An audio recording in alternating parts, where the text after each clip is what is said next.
Hello, everyone.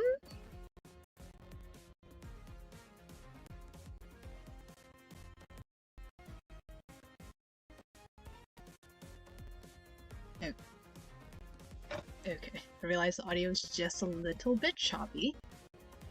Uh,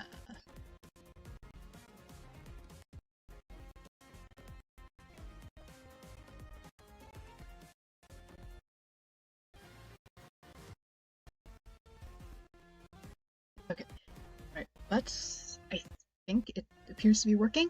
Alright, yes. Hi, everyone. So Merry Christmas or Merry Kleinmas, depending on if you're, in Klein or in the real world. And happy holidays, happy Hanukkah, happy Kwanzaa, insert other winter celebration that you're celebrating. But yeah, I have a Santa hat, and I also set up some Christmas decorations. I don't know how I got them to work underwater, but I have some Christmas decorations that are here vibing with us, in the ocean. So I hope it brings it a little bit of liveliness and yeah, new costume. So yeah.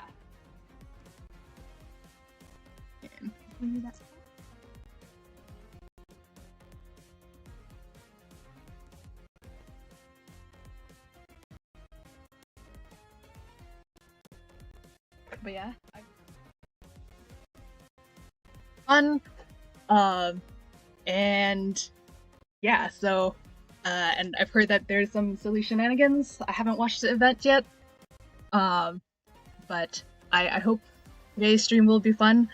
I might also try to re-roll on some new accounts for KUYA again, just in case that luck happens. Um, so yeah. And so I guess let us get started with the event, Labyrinth Afterglow Part 3. And I think the last time we left off, I think it was like technically last week. But yeah, so we were going into the flashbacks of KUYA, Quincy, and Ray, of them regulating the altars with Huey. Turns out my whole issue about them not being sure how they wound up in the maze, that is confirmed to be in the story, that they don't know how they wound up in the maze either. Or more like they don't remember how they got in the maze. Everyone remembered something different. But yeah, so that's a mystery that also needs to be solved. And we also got to see Quincy and KUYA have a very fun fight. At least like in terms of like one and some actual violence kind of fight. And yeah, also Ray confirmed half yokai, so that was kind of cool. And what else? And oh right, and next we're apparently gonna head to the Dark Territory now. And they're gonna regulate that last altar. So yeah, and it's oh yeah, there was a very funny bit about how the three of them, Quincy, KUYA, and Ray, were so busy fighting and not caring about each other that Huey was left alone to regulate the fire altar by himself. He had no problems doing it, partially because he's also friends with the fire elemental spirits. But like, it's kind of funny, and it was also kind of funny about how nonchalant Huey was about like just ditching Ray to regulate the wood altar by himself. Well, not by himself. Like he sort of like just left him just to see what it'd be like to see how they can handle it without his help. So yeah. But yeah, so it's cool seeing all this stuff, a lot of lore, because I think we realized that there isn't going to be a chapter release for the rest of this year.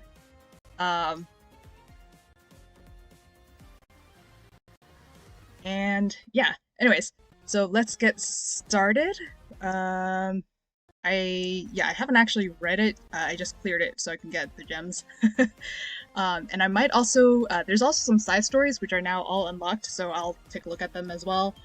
So yeah, there's quite a bit of planned for this one, and maybe the Christmas gods or Climax gods or whatever will grant me luck and will give me KUYA. Yeah. Alright, so let's get started!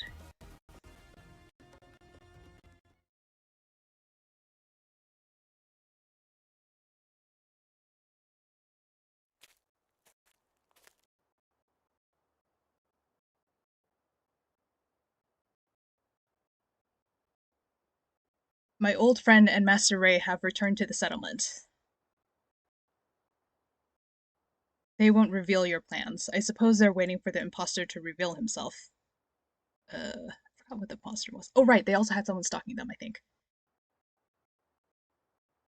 Oh no, wait, there was some guy that was pretending to be Huey when they got to the Dark Altar, or to the settlements outside the Dark Altar. And there was a fake Dark Altar.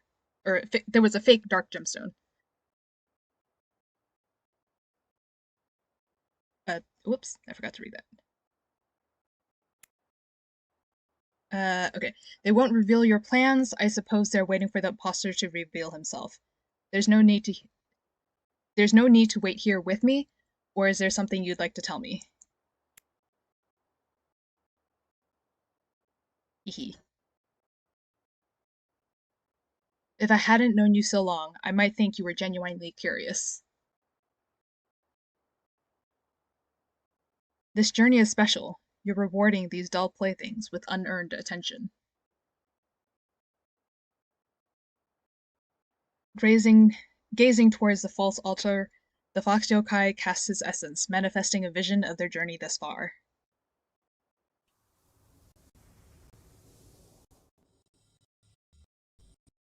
At the gemstone altar in the forest, you purposefully cut off your essence flow, leaving us to harmonize the gemstone ourselves.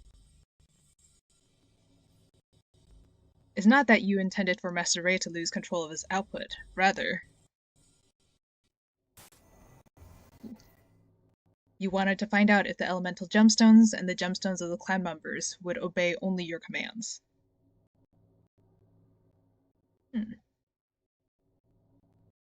Whenever you set out, your standard for companion selection is not very exacting. Ooh. One more, one fewer, there'd be no difference.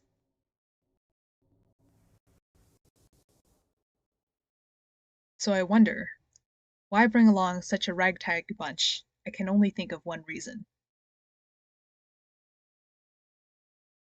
You're tired of being the Grand Sorcerer, of maintaining altars. You want out.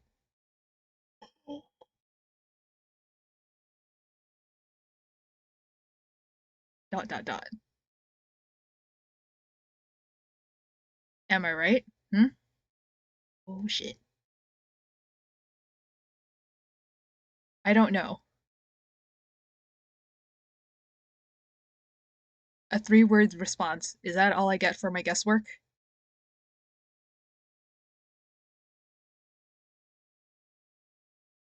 You sound dissatisfied. I don't know all there is to know. I can only rely on all I've observed and experienced.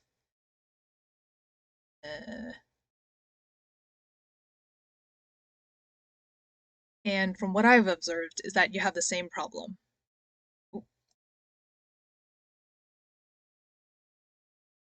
Are you saying I should be content with all that I've got? With all I've got?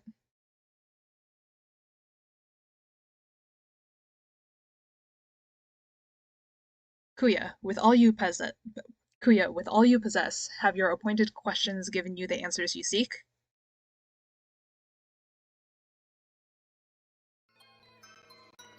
Don't compare me to yourself. Oh yeah, so one thing I do remember from Rusted Nation is that even then KUYA had, like, admiration for Huey, like, they weren't, like, buddy-buddy acting. They still had a little bit of, like, bitchiness towards each other, if that makes sense. at least in Resignation, and they do still in this event too.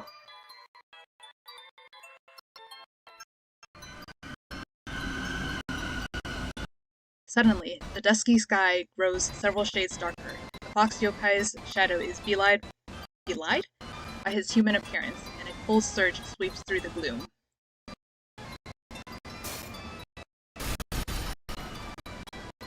On the false altar, the gemstones crack. Is it too loud? I think it might be too loud. Okay.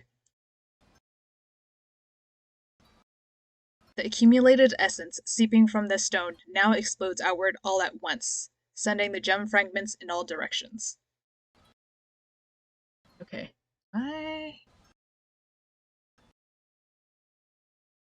Leaving KUYA and Huey.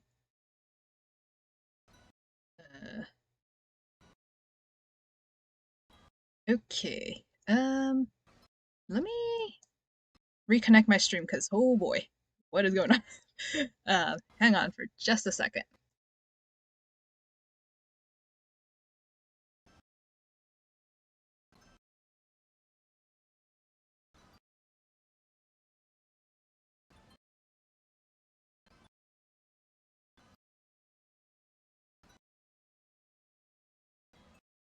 Okay. You know what?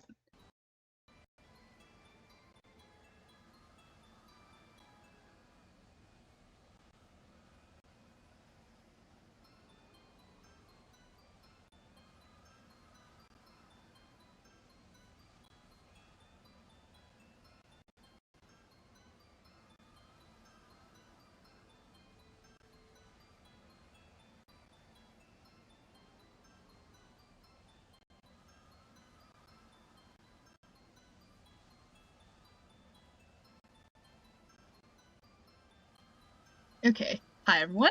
I'm back.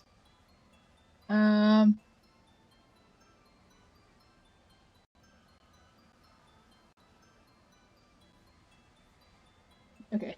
So my background kind of disappeared, and that's because I think, let's just say, the lights electrocuted everything, and my water disappeared, because I think, my internet could not handle both my animated background and the Christmas lights. But I think for, at least for the reading store portion, I think I'll just have the Christmas lights up just to be a little special. And I'll bring back my ocean, and maybe take out the lights. You know what? Actually, maybe I will just turn off the lights. You know what? I think I'll turn off the lights so that, you know. Okay, lights. Bye-bye.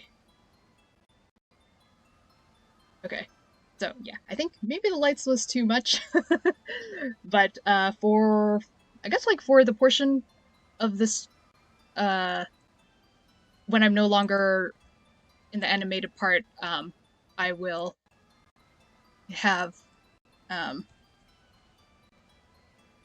yeah, I'll have the Christmas lights back up for the other parts. Yeah. So, let me again. Okay, cool. So, yeah. Alright, okay. So, on the false art, suddenly the dusky sky grows several shades darker. The fox's shadow is belied by his human appearance, and a cold surge sweeps through the gloom. On the false altar, the gemstones crack. The accumulated essence seeping from the stone now explodes outward all at once, sending gem fragments in all directions, but leaving KUYA and Huey unharmed. Let's not waste any time hanging around. I'm sure this will attract our imposter much more quickly.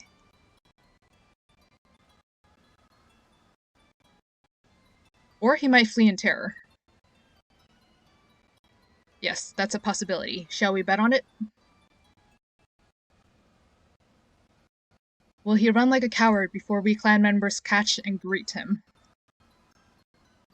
Who is this imposter? Or will he come of his own free will and plead his ignorance before the true Grand Sorcerer? Let's grant the impostor some time to make his decision.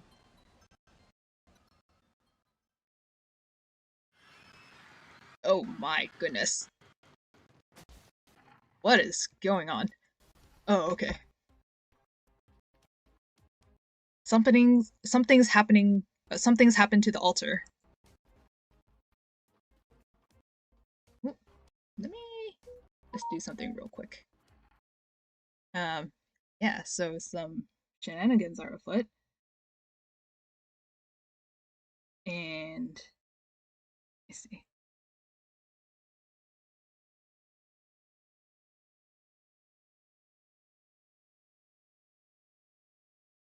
Okay. Uh,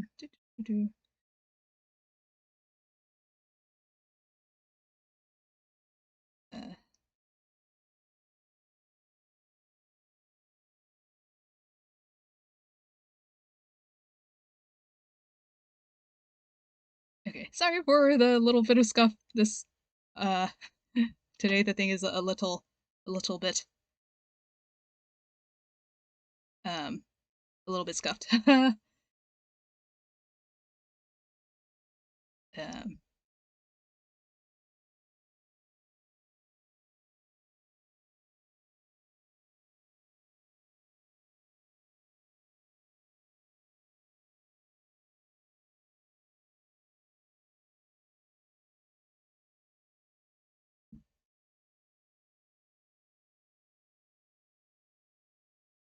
Oh, you know what? I wonder if that also helped. Well, okay, don't worry about Hugh and that old flux. I'm sure whatever they've done isn't fatal.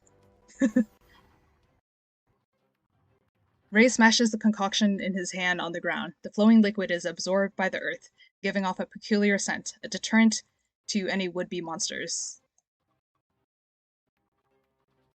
Okay, you know what? I might turn off this background too. Just so that things work smoothly.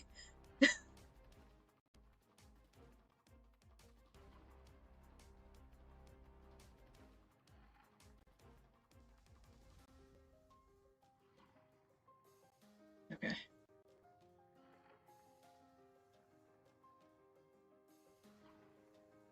Tisk, can't you move a little faster?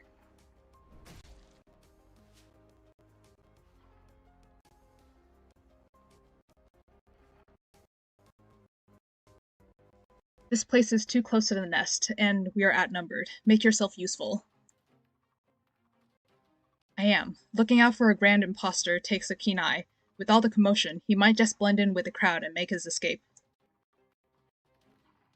He won't. Imbuing the altar with all that essence means there must be something here worth protecting. He might well keep his distance, but he can't be far.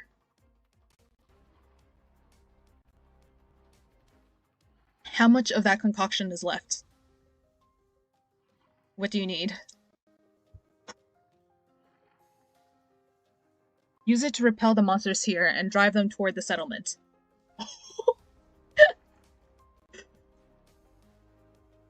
Not toward the altar? With both the altar and the settlement in trouble, the impostor will have to act to protect at least one of the two. I did warn the residents to clear out earlier, but I can't guarantee they paid any attention. Like I said before.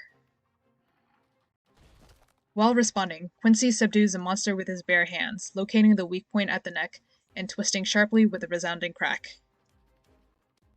Make yourself useful.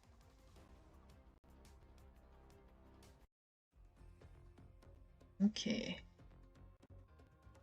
Alright, interesting.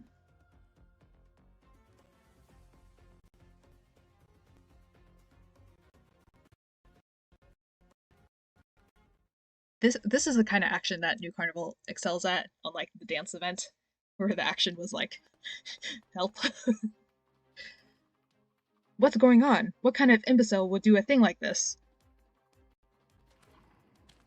Oh my. And growing number of A growing number of monsters wanders inside the confines of the settlement, sensing signs of life, the villagers hiding in their homes, holding their breaths. Okay, is this too loud?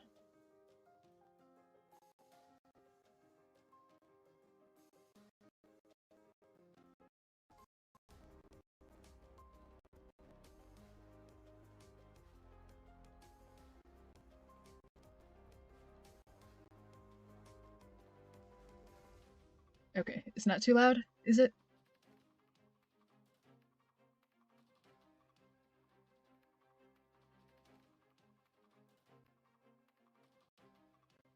Okay. If this goes on, the village will be inundated with the dead.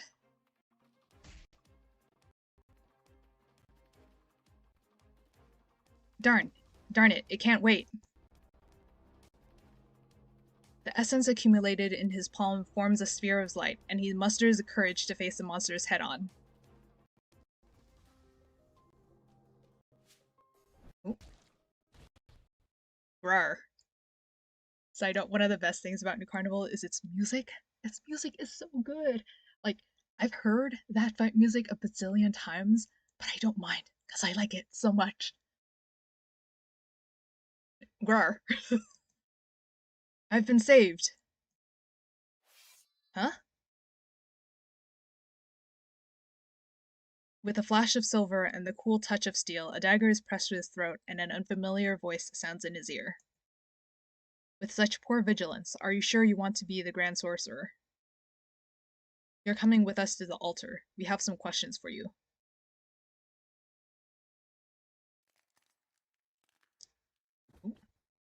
The altar! It's been destroyed! Oh, so this... Whoa! Oh no, oh no, oh no. Okay.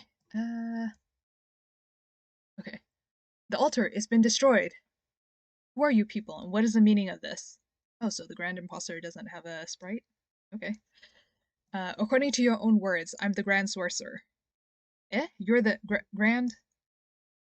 Can't speak properly, and his ears don't work either. What a waste. We know you set up this false altar while impersonating the Grand Sorcerer. And so, if necessary, I would have no problems dropping you off at the nearest Knight's Order as we go on our way. Don't mind Master Ray, he's just joking. There are plenty of hungry beasts gathered around waiting for their supper. I love KUYA. And it makes sense why he has such a thing against wait, hang on. It's Edmund that says that he's fraudulent sorcerer. Alright. Don't mind Master Ray, he's just joking. There are plenty write this. The real Grand Sorcerer? What brings you all the way out to a remote place like this? I'm going about my duties, maintaining the altars. The residents tell me you've been keeping this one in regular upkeep. What are your aims with this useless altar? I'm sure Huey's not intending to be funny, but... Do you know how far the nearest Knight's Order is from the settlement? The neighboring fire territory is constantly plagued by bandits. What's more, this place just happens to lie on the seasonal migration route. All kinds of wild beasts pass through here, not to mention the yokai tribes with their particular disdain for us humans. Every day, we live life on the edge. Who's to know when the village might be destroyed? So the essence barrier formed via altar was intended for the settlement's protection? Yes, and that's the only essence enchantment I know. So you learned a few tricks, and it went to your head. You started fantasizing about becoming the local Grand Sorcerer. That's not it! I impersonated the Grand Sorcerer just because... Grand Sorcerer, you're our only hope!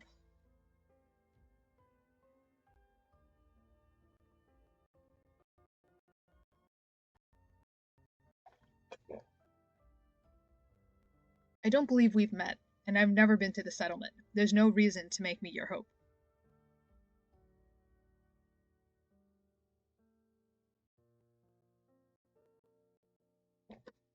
Everyone knows about the Grand Sorcerer's regular trips to the altars. So long as the townsfolk think a powerful sorcerer is often wandering through, they feel protected. Side note about the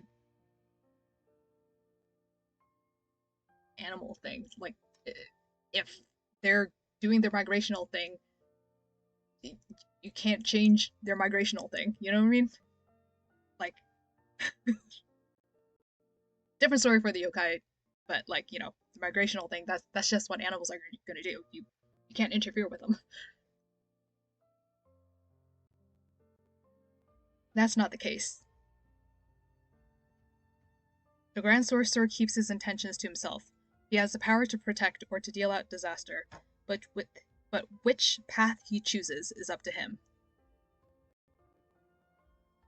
Constructing a false altar and playing my role, deception for the sake of peace. Is that the answer? Deception? Yes, I deceived everyone, but all I want is to protect the place I call home. Right, this is nice, because, like, you know, it sort of shows that, like, some people do what can be perceived as deceptive things, but, like, there's a reason for it, and usually it's because of a lack of support in other ways. So, like, people are gonna do what they can, you know what I mean? Just for that. Huey, you're free to go. Really? But I offended you. I made a false altar. No offense taken. You have permission to rebuild it, but your altar and its essence are insufficient to protect this place from invasion. Okay. Yui does have thought process. Since Huey has no intention of making an example of him, I'm no longer interested. What a farce.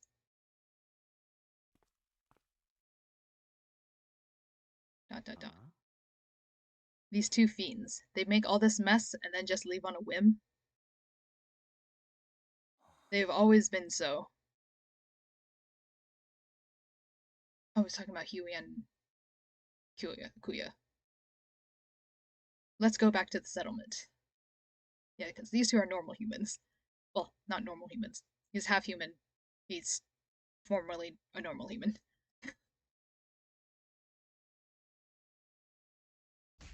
Wait, please.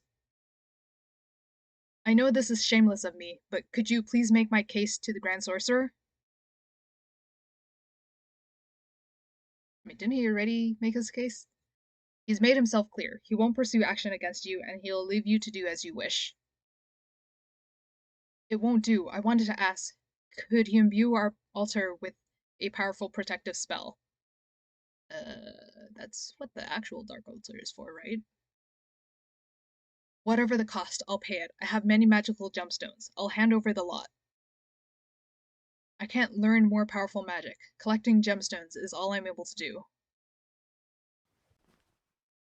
I put them on the altar each year when I return to maintain it, hoping they'll have some effect. You can have them. Hey, are those, like, possibly the gemstones? Oh no, I think they're just random gemstones. Gemstones need appraising. They're troublesome to deal with. Speak for yourself. I didn't say it was troublesome. Hand them over. Oh, Ray will just take them because he researches gems. Oh no. Go fast again. Okay. Hand them over. Without ceremony, Ray pours the gemstones out of the bag and begins sifting through them with precision. This one serves no purpose. It's a fake. And this one's barely passable. Here's one you can use. Take it. How so? It's a Chloe stone, the purest. Utterly useless, but it's pretty and the nobles will pay a high price for it. Consider any cost that I owe you well covered. Are you giving the gemstones to Quincy? I think so, right? Are there any more usable stones? What's this? A lustrous green crystalline mineral with serrated edges, no larger than a knuckle, glistens in the palm of Ray's hand. Oh, that's this thing. I got that one free of charge. Well, it was a buy 10, get one free situation at the apothecary sale. But I did hear mention that it's powerful, very much so. Apparently, it was acquired from a merchant trader who came from overseas. Wait, is that adamantite? It's much heavier than it looks, and there's something strange about the way it feels in my hand. it adamantite?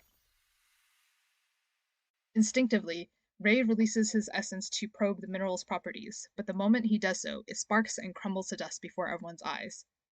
Okay, maybe not adamantite? Or maybe it is? What did you do? I'm not sure, but I sense some sort of energy held inside it, not dissimilar to essence. Oh! Okay, that was totally adamantite then. No. Imposter from overseas is a little vague. Where exactly did that merchant come from? Seiya, isn't it? I don't know that, but I came across those merchants at the port in the water terry. Okay, that is totally Seiya then. A mineral from overseas with a marked reaction to essence. So is this... Oh, okay. I wonder, might other continents exist with similar circumstances to Klein? Okay, so this is before Resignation. This event. Or at least before Ray's timeline in Resignation.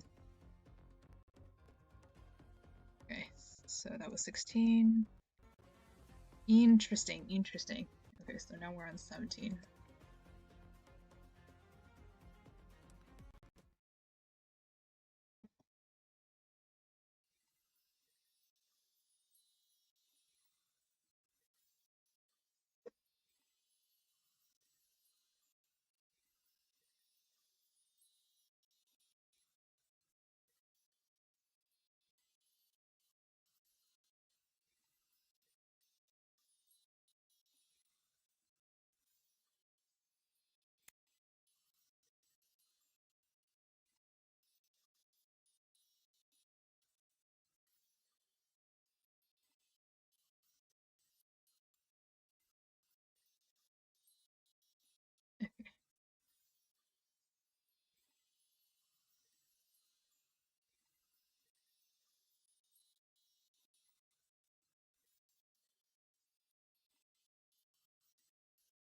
Okay.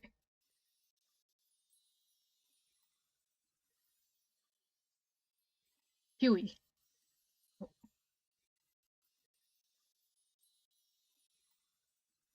okay. At the sound of Quincy's voice, the elemental spirits, intense enough to be visible, circling the Grand Sorcerer, dissipate in an instant. Hmm? This bag of gemstones is payment from the Grand Impostor. He would like you to strengthen the essence barrier to imbue the surroundings with greater protection. You're strong enough to do so yourself if you want. His request was made to the Grand Sorcerer. Your title holds some sway over the residents here. Besides, the altar was damaged, so at best we should return it to its former state. Although they didn't damage, right? Wasn't it something else that damaged it? The Grand Sorcerer remains non-committal, but he reaches out a hand to feel through the gemstones in the bag. And what would Huey have to do with it? When his hand resurfaces, he is holding a cut gemstone. Its polished surface glimmers as it catches the light. The remaining stones have no special purpose. You deal with them. Yeah, I mean, he has infinite power, almost. Like, what will he do with them? Deal with them? If I return him to the imposter, he'll only keep pleading for help. Maybe I can split them evenly. Maybe I can split them evenly with those two.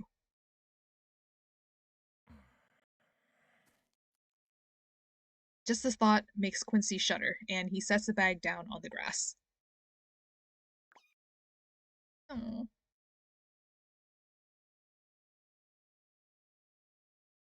Weak. Suddenly, the little white creature leaps down from Quincy's shoulder and gnaws at the bag. Oh. Does he want the gemstones? Yes, you're right. I can't just dispose of things carelessly in places they don't belong.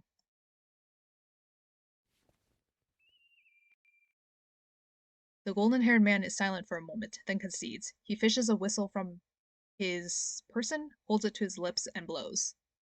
Oh, what's this for? Oh. There's a mercenary gathering point not far from here. They have appropriate channels for handling these gemstones. Oh, makes sense. The profits from their sale I'll leave to the settlement for those who need it.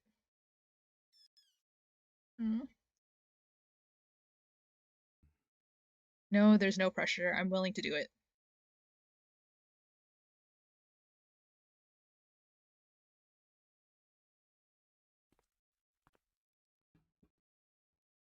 The scent of hot soup drifts through the freshened up room as Quincy, without a word, places a pot on the table. At last, something worth eating. KUYA is so pretty. If you think so, then get it down. Then get it down, you. Get it down, you? Wait, Huey still hasn't returned. Didn't our old friend go off to fetch him? He didn't say where he was going.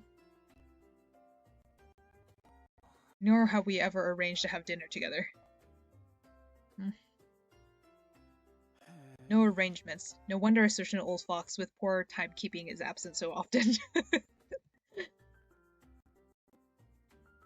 Whenever we arrive somewhere near, before the night's through, he always vanishes without a trace. Talking about Huey or KUYA? Oh? There's the one who drags us along on lengthy detours, trying to shake off pursuers? Fight, fight, fight, fight. You're both to blame for that. And who was it that claimed they had matters to attend to, and then ran off with a band of mercenaries? Okay, but that was for the gemstones, right? And also we could cash in on the gemstones we nabbed from that fraud. We've been stuck in this shabby little town for days.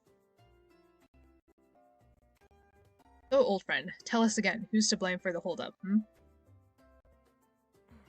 Huey, not me. He just looks so tired. And he just looks so done. Ah, congratulations. You finally learned how to shift the blame.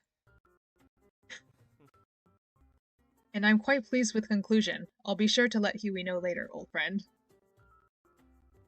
I love it when KUYA and Ray kind of gang up on people. Are you going to eat or not? I never said I wanted any dinner. I've lost my appetite.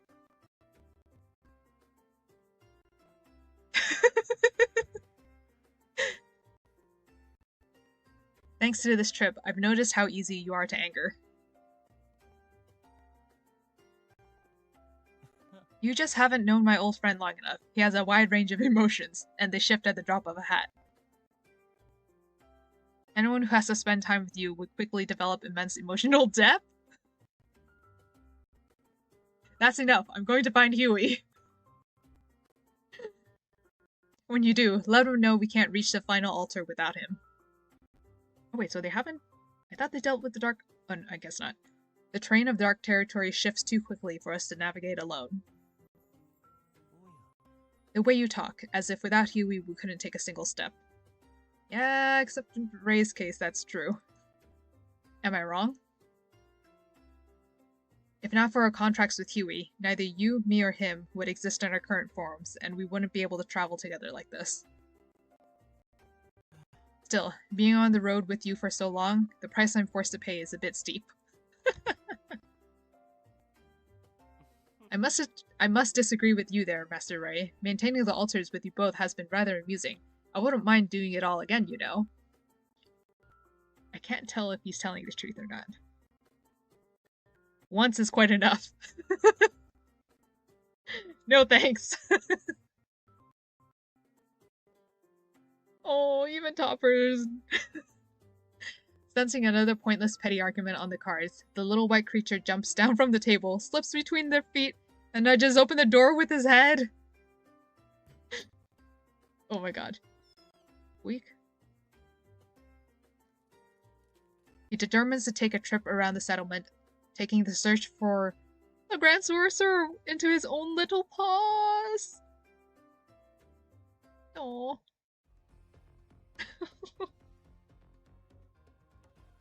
Doesn't really care about Topper at this point. Partially because he's not Topper yet.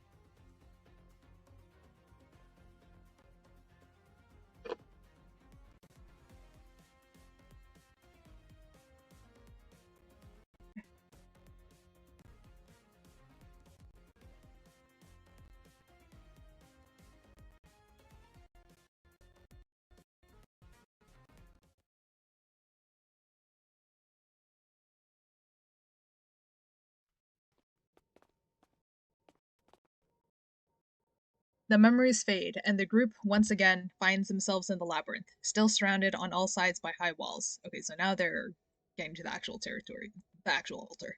Because the previous one was the fake one. I'm getting sick of the memory. Oh, wait, now we're back to the present day in the maze. Okay, whoops. Dear. I'm getting sick of the memories this maze serves up. It's not like we haven't seen it all before. You're easily bored. No need to blame it on the labyrinth. Hmm. What's on your mind? I never knew there were fake altars. Young master, so concerned about a few counterfeits, are we? Shouldn't I be? If you hadn't happened to pass through here, it'd still be standing. Those poor people still living there after losing their altar. Is that fake altar still here? I don't think so. How about you stop worrying about people from decades ago and think about our own predicament? At that, a portal appears in the center of the clearing. Nearby is a burning campfire, the wisp of smoke suggesting it was used not long ago. Is this where they were just... Oh, the bushes are moving. I just noticed that. Yeah, the bushes and the vines are moving. A portal! And a fresh campfire. Are there others inside the maze? I think that might have been your own campfire. No, that's campfire I lit. Okay, yeah, there we go. That's not all that strange, young master. Take a look. The fox glances thoughtfully at the nearest wall, which is some writing, too neat to be considered a scrawl. Adventurers lost in the forest, going inside to find a way out. Oh, the message I left at the entrance. Oh, interesting. Wait. We're nowhere near, just back where we started. No. But when we first entered, this portal wasn't here. Let's think practically. What's next? It's a portal like the rest. It should work just the same in theory. The question is, should we enter it? I mean, you're gonna enter it anyways so that we can get the next flashback. This portal's pitch black, and I can't make out where it ends. It doesn't look safe at all. If we could maybe find out more about it. Oh, that's right, your journey with Huey. When you guys set out for the Dark Altar, did anything happen that explained what's up with this portal? No, nothing happened. Once the final altar was maintained, Huey gave the word and we disbanded. Oh, Topper's little angry face. So maybe this means there aren't any memories in this portal, or maybe this one takes us straight to the Dark Altar.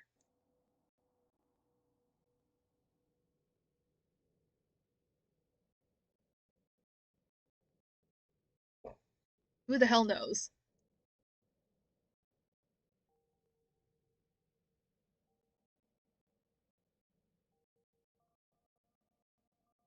This is where we started our trip, and this is where it ends. At a time like this, you're still speaking in riddles? I'm simply sharing my observation.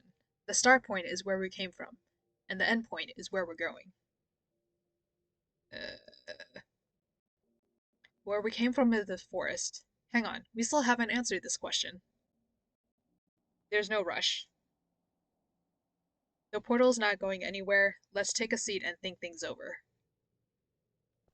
The brown-haired young man paces slowly, still deep in thought. With a pause, he sets himself down beside the campfire with the others. I remember in the last area, I found a still intact chair to sit on. They're in the back rooms. This labyrinth is totally uninhabited, but all around there are tools and items. It's like we're in someone's basement or the storage room of a gigantic mansion, crammed with all sorts of random stuff. Yeah, so like a liminal space. The back rooms. The portals are the same. The memories inside them seem randomly stuffed in, too. We've already established that the portal memories are linked to the one who enters first. Then how come we saw scenes of Huey alone? That time when he was alone at the desert camp, he didn't wait for you guys and went alone to the fire territory. Whose memory was that? Well, I mean, obviously Huey's, right? Perhaps that belongs to little guy who was present. Oh, right, Topper. Oh, yeah, Topper. Oh. But he didn't go with Huey to the altar. And if we can see Topper's memories, shouldn't we see Father's or mine too? When we passed through the portals, there were also jumbled memories from other points in your lives. They weren't all from your journey with Huey. Plus, you guys don't fully remember the journey, but the portals always recreate them perfectly. Young Master, are you suggesting the scenes we saw were memories belonging to Huey? So is this like the Night Lantern again? Where it's like Huey's essence in this maze? Yeah, and just like the chairs randomly tossed here, if memories can also be left behind. It suddenly occurs to Aiden that even the mysterious outfits that replace their usual clothing hold meaning. How Huey is remembered by others. Huey doesn't need to be here in person. As long as his memories are here, we can see them through the portals.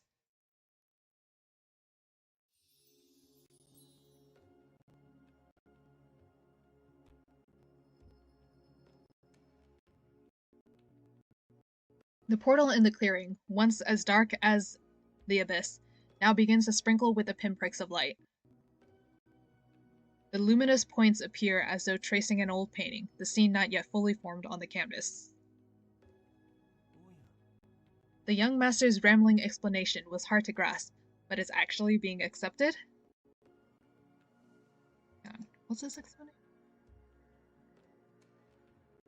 So this is just purely Huey's memories, and how Huey is remembered.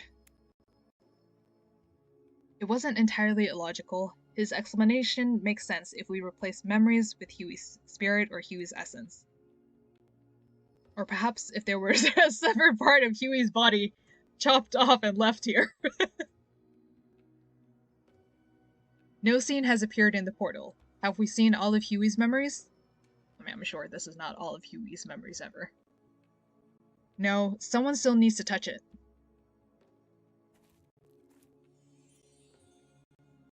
As if by instinct, Aiden extends his hand. Although the sight before him is hazy, one thought becomes clear in his mind. The start point is the end point. Where we came from is where we're going. If this portal is Huey's endpoint, I wonder where he was going. I don't understand Huey one bit. If home for him is maintaining the altars, then what's it to me? But when it comes to places I'd go back to...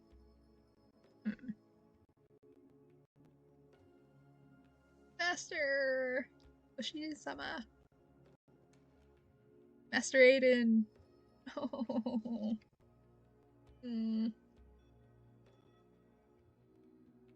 Now I remember, before we entered the labyrinth, we were all at Aster's mansion. Oh wait, is that one of the mansion portals? From now on, these are my memories.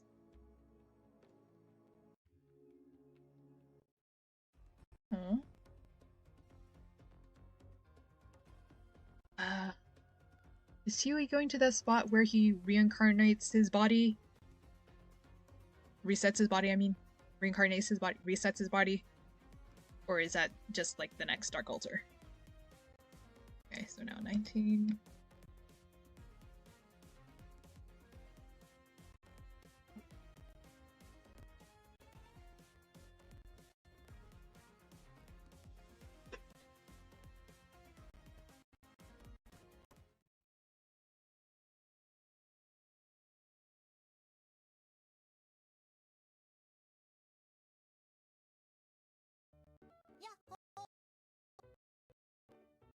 Is everyone holding a present? Master! Then Master will please explain the rules of the game. Ahem. The rules for... Oh gosh. Oh no. Ahem. The rules for Paradoxical Showdown guarding the gift are simple. Guard your gift to the end. Oh, that's the least crazy name he's come up with. Run or hide, it doesn't matter. Just protect your gift before the time runs out. The other option? Take the offense. Hunt down your opponents and seize their gifts. What? No. You should have mentioned that from the outset. Wow, Lord Jackass... Oh no. Lord Jackass's gift is the size of Little Aster. It won't be easy to guard that gift.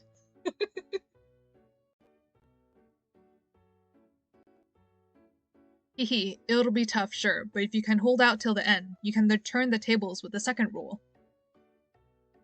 The second rule, hold on to your gift until the timer runs out and you can flip the script and snatch everyone else's gift. Anyway, Aster, Morby, and I prepared tons of extra gifts, so there are definitely enough to go around. Turning even a gift exchange into a contest. He really does love to make a scene. As long as he's happy. Well, I think Mr. Aiden's game sounds like fun, and we can choose the way we want to play. Yeah, like the gifts can just get up and run if we don't catch them. I'm sure someone can magic that to happen. The serpent and wolf yokai seem totally at odds in their understanding. Aiden, if my gift gets taken, am I still in the game? Well, to keep things from descending into madness, if you lose your gift, you gotta go back to the lobby and wait till it's over. What about the venue? Are there any rules about using the space? The off-limits areas are clearly marked. Just don't go barging into anywhere you're not supposed to, okay? Oh yeah, one more super important rule. No fighting! And don't go breaking my precious belongings, you hear me?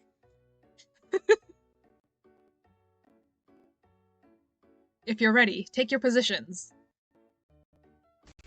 Go!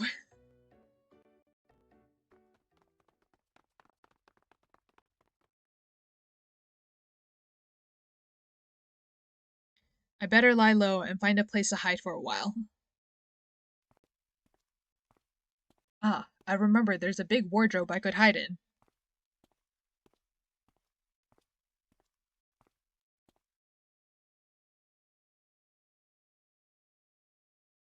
Aiden locates a wardrobe as planned, but notices it's not set flush against the wall.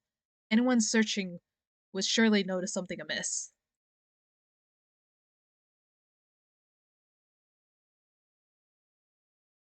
What? Is something stuck in the gap behind it? Oh, is this a portal? Reaching behind it, he finds it, a small wooden box. Oh? The lid opens with ease, and inside he finds a gemstone, smoothly cut and glistening with a crimson glow. That's the one that Wait, I think. It's not like Aster to leave such a precious stone It's not like Aster to let such a precious stone get left back here like this. Oh? Driven by curiosity, he rotates the stone in his hand and notices what looks like black specks moving within the gem. Are those blemishes?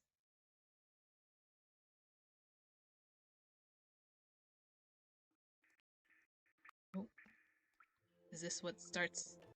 But as he looks, the black specks grow larger, slowly taking the form of tiny dark figures. Hmm? Oh, so is this what teleported them? The figures are running inside the crystalline world, traversing forests hemmed in by towering walls, passing through portals. And suddenly, the gemstone falls from Aiden's hands, landing back inside the wooden box with a thud. He snaps back to reality, and all four men find themselves standing together in the room. Oh. This is the mansion? We've escaped the labyrinth. Okay. What is this? Huey's memories ran out, so now we're seeing Aiden's? No, now you're back in the real world. Whatever the explanation, as usual, the cause is the young master's inability to keep his hands to himself and his tendency to touch things and cause mischief. Oh, come on, you like causing mischief too. Okay, so I think all three of the guests were wrong in part 2. Don't go blaming me. Does everything in this mansion come with a damn warning label? Or does everything in this mansion need to come with a damn warning label? This is the same gemstone Huey accepted as payment from the Grand Imposter. Okay, yeah. So he stuck memories in it like the Night Lantern, I guess. The Night Lantern is from Sunburst Fever for anyone that didn't play that event. It can't be. If that's the case, why did you guys come with me into the Labyrinth illusion? I came into this room to hide too. I was here first. I was here this whole time? No. When I came in here, these fools were scrapping over territory. I locked myself in here, but you still forced your way in. You're not a yokai at all. You're a spirit bound to the Grand Sorcerer, aren't you? I mean, technically, yokai are spirits, right? Because sometimes I've heard them say yokai spirits. I'm not sure. Hehe, perhaps. I sensed unusual power behind the wardrobe and kindly came to warn you. If the young master hadn't burst in to join the commotion. Enough of the blame games. When it comes to causing a commotion, you're a founding member. I mean, true. Still arguing even after making it back home. I spell Master KUYA and Master in here. Ooh, Garu? Oh, no, wait. Garu. I found one of Father's feathers and a tuft of Topper's fur outside the door. Very suspicious.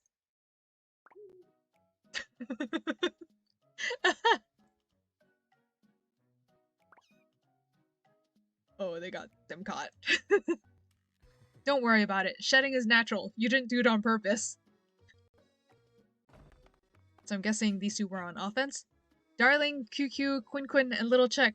A big catch caught in the net. Master, we're seizing the gifts. Oh, they're so cute. I don't think so. No time to explain. Let's suspend this gift and talk about it later. Huh? Is Quin blocking the way? Thanks, Quincy! And seizing his chance, Aiden, clutching the gift, darts through the gap and makes his escape. I'll catch him! I mean, everyone's faster than Aiden.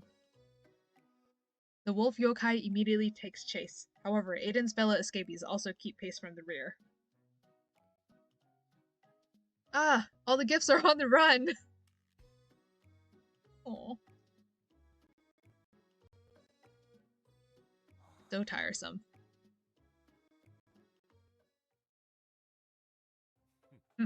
We can call this a game, but it's essentially a contest, a hunt, some might say. Time is limited. Once your own gift is safe, you should take the initiative and strike. Like me, the Sunlord must have hidden his gift somewhere. It's far too big and bulky to carry around after all. There's no use charging blindly. If we consider our surroundings and our opponent's personalities, we'll ensure our success. Of course, these two would have the more rational, shenanigans. Or not rational non-shenanigans? I don't know. The blue-haired knight comes to a standstill, looking thoughtfully at a certain door beside him. Like here, it's probably where someone... Wait. Like here, it's probably where someone who knows mansion well would think to hide. It will be fine. This place is cool and quiet, somewhere only I know. Usually no one comes this way. Hugging the gift tight in his arms, its softness lends him a sense of security. Oh, I'll definitely stay hid until the end. Come on. Oh.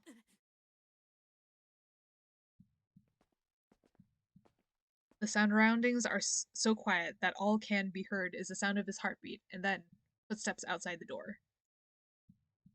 Oh. Is that Yakumo's heartbeat?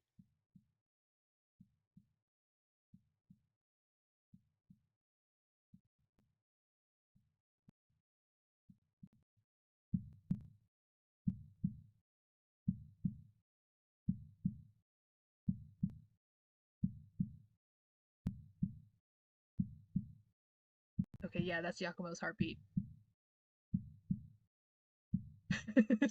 Nice detail.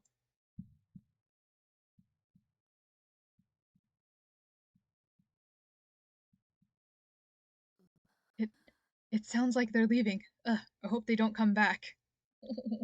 Poor baby. 1 step, 2 step, 3 steps. The footsteps draw closer.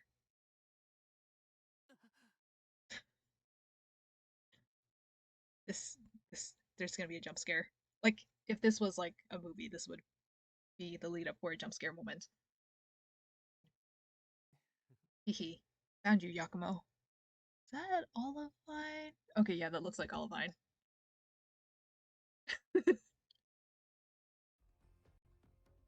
Okay. Oh, okay. I can't wait for Olivine to be in like some kind of like actual slasher horror event because like he's been in 2 Halloween arts that have been kind of slash or not kind of slashery. He's been in 2 Halloween events where it's clear he's someone that likes horror.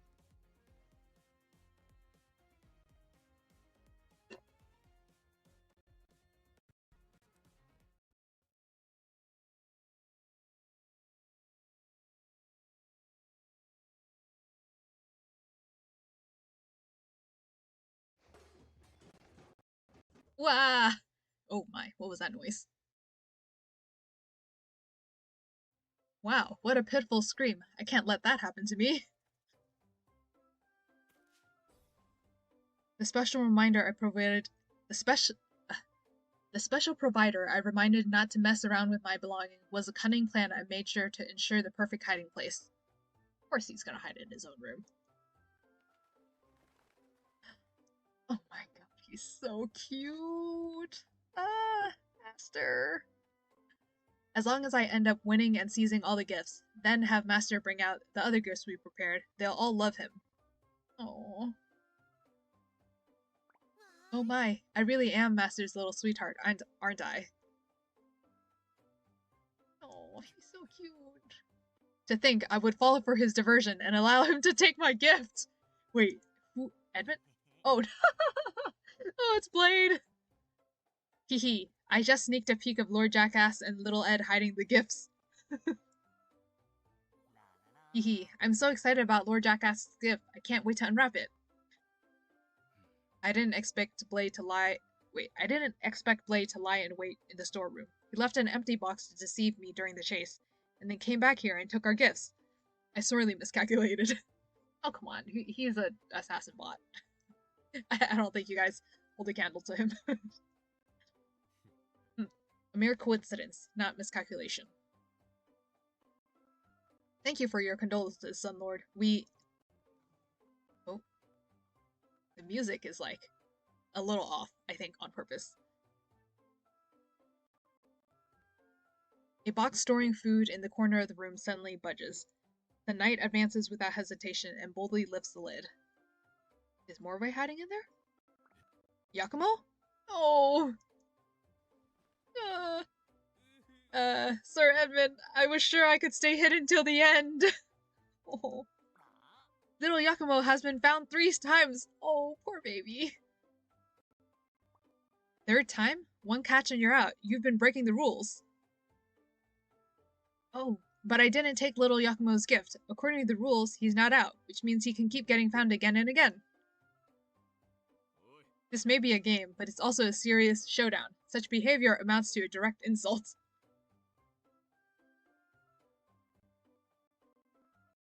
Sunlord, it's okay. Oops. Sunlord, it's okay. I really don't mind. You should mind. Oh. Yes, you're right. I mind. Oh. Okay. I'm using this as like my pleading face emoji. That like it's so cute. kind of face now. Oh, Yakumo! I'm so proud of you! Blade and I both caught Yakumo once, so who was the first one to catch and release him? Probably Olivine? Oh, Olivine, yeah. Mr. Ray, what are you doing in the lobby reading alone? I've been caught. Why are you holding that vase?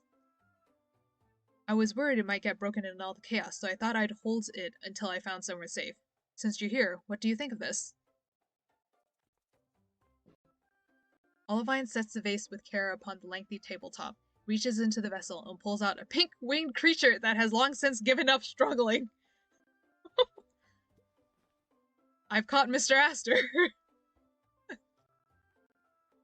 Jeez, you had to find an audience before making your move. I assumed you might try to fly away before I could catch you. You've got your grubby fingers on my priceless antique vase. I wouldn't dare. Is there anyone not yet caught or discovered?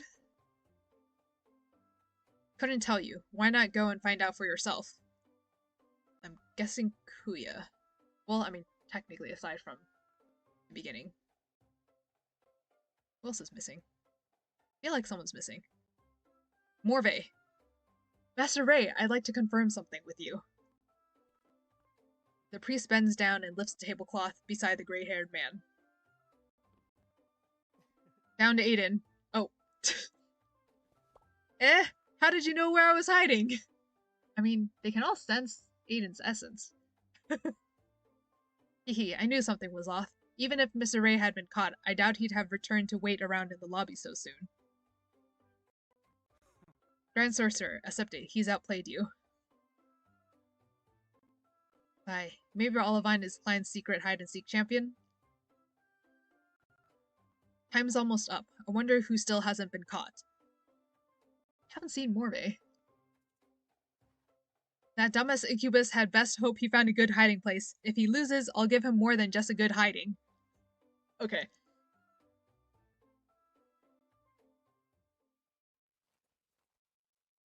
Continuous whispers can be heard from the top of the bookshelf in the deepest nook of the library. Haru, be reasonable. You've already taken my gift. What more do you need? Oh, wait, so does that mean they switched out? Human slave number 1 says whoever stays hidden right till the end gets to seize everyone else's gifts. Oh, so they kind of made a pact? Since I'm bound to win, I, the mighty Karu, will allow you to witness my glory from the sidelines. Mr. Morve and Garu. We've all been wondering where you two might be. Wait, where are you? The pitiful humans below can't find us. They've been reduced to begging, pleading with us to give ourselves up. He's gonna get found. Oh, I wouldn't have guessed you'd be the last one standing, Karu. Watching the wolf yokai brush down his pants, set to leap into the fray, Morve observes the moonlight through the window hasn't reached the expected position. Wait, what?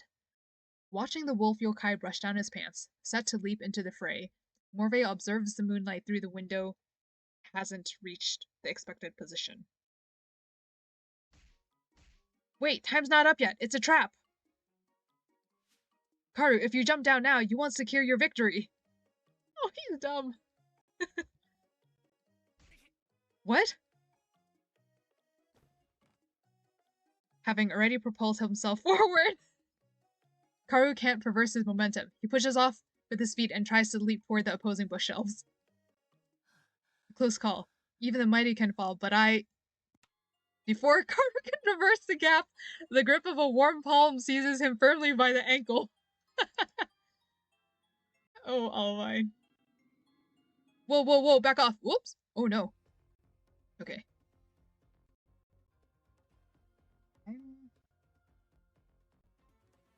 Okay. Watch my... Okay. That last... Whoa, whoa, whoa. Back. Then Got you. Okay,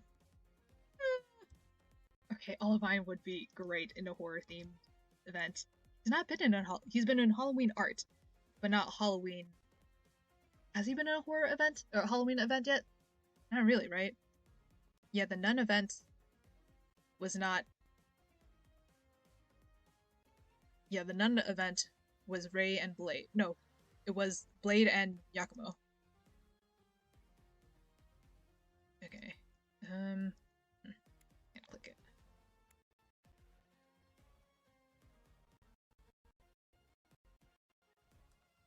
Oh, here we go.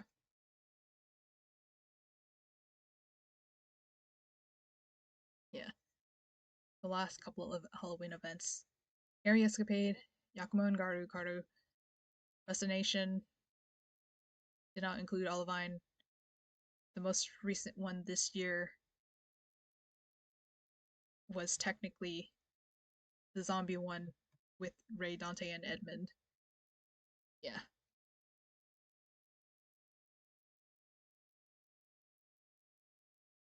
Okay. Aha! 3 and 1. You're still at it, playing this mindless game? And who was it that took this mindless game so seriously he hid from start to finish? Okay, but KUYA's kind of cheating. He can easily hide. Have things settled down in the lobby? They're still unwrapping presents and playing, most likely, so I wandered off to see who I might find. Why are you guys hiding in my room? We're not hiding. We're just investigating something much more intriguing. Oh, this is Aiden's room. Oh, yeah. Okay, yeah, this is Aiden's room, because there is the Gramps and Garu drawing, and then other relics.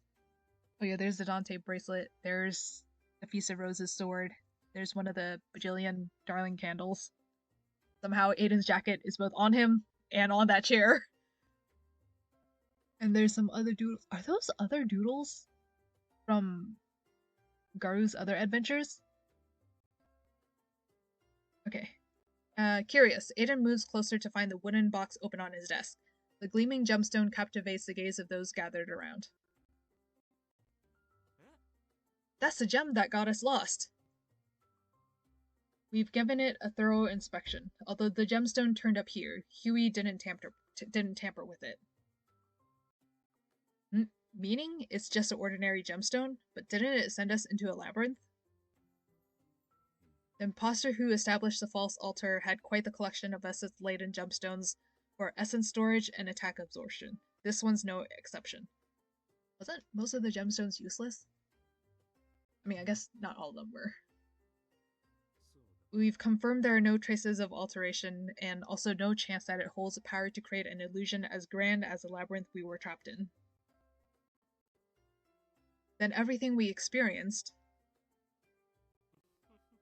Perhaps it was all just a long bedtime story? If KUYA caused it to happen.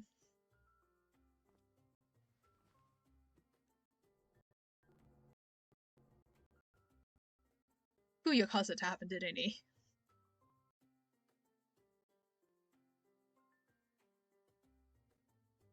I bet KUYA caused it. The Fox Yokai closes the box containing the gemstone, traces the cat... Wait.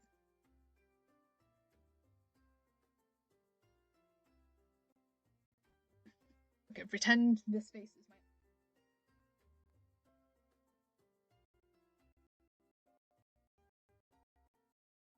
The Fox Yokai closes the box containing the gemstone, traces the casing with his fingertips, and seals it shut with the infusion of his essence. Your memories aren't just a bedtime story. We went through portals, dead end after damn dead end. We saw so many moments from the past. Oh, there's that sentimental music again. Yeah, it all started with our standard routine. And maybe it's nothing special to you, but the whole adventure was precious to me.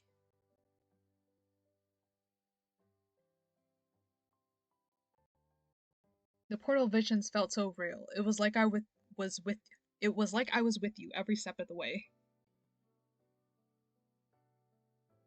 Sure, we had some unexpected accidents, a few scuffles, but it was an adventure I'll never forget. Then, just like that, we were home again. It was kind of anticlimactic. Yeah, we didn't see Huey do the actual Dark Altar. The look on your face tells me you're not planning on getting an early night. Hehe, are you plotting some fruitless scheme, young master? What are you playing at? Aiden takes a deep breath and extends an invitation to the three men before him. Are you still willing to join the Grand Sorcerer on his trip to maintain the altars? Aww. Oh, wait, what? The last one to arrive, as ever. Wait, what? Decades on, my old friend's habit of oversleeping hasn't changed. Okay, this is present day? Because I don't at all share your overexcitement for travel. I'm here! Sorry to keep you waiting! Wait, how did Aiden get this outfit? The outfits you're wearing. You still have them after all this time? Okay, these three make sense. How did Aiden get... Hot. Hey, I borrowed this from Huey's wardrobe. Don't burn it. Oh wait, so so it's not just the Resignation outfit that Huey has left behind. What inspired you to wear that? So Huey's closet is just entirely in the mansion? Okay, a special occasion. An altar maintenance journey with a troublesome trio. Not bad, huh? What about you lot? You coordinated outfits just as well. Bye. My original plan was to let you be the odd one out on this trip, young master. And then a certain someone could compliment you on your outfit. Old Fox, you're a thoughtful fellow, aren't you? Oh, now he has a name and it's not just mysterious creature. It was the little guy who picked out my attire, of course. Of course. Aww. The boreal owl of death had the same idea. Father doesn't need you putting words in his beak. They've known each other so long and still bicker like old couples. Isn't it kind of sweet when you think about it? I mean, they're more like an old couple now. During the flashbacks, they were not like an old couple. Phew, at last. Wait, so is this present? This is present day, right? We're getting closer to the fire territory, and the dead zone mutation hasn't spread here yet. We're lucky. Okay, so is this before the events of the main chapter? What part of the timeline is this event in now? Do you still remember how to get to the altar? The terrain here is prone to change. Even if we did, it would be useless. The settlement is much smaller too. Perhaps no one here remembers the altar from way back when. Wait. Okay, I don't have a confusion face. This will be my confusion face for now because I'm like, hang on. Because I'm guessing this is before chapter 16. Therefore, at some mysterious point before chapter 16. But clearly after dealing with Dante and the fire altar and Rin.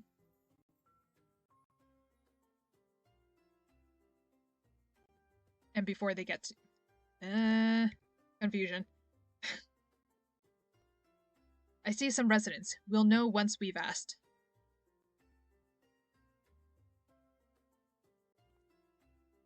Hello, we're looking for an old landmark, like ancient ruins, a kind of stone platform embedded with gemstones.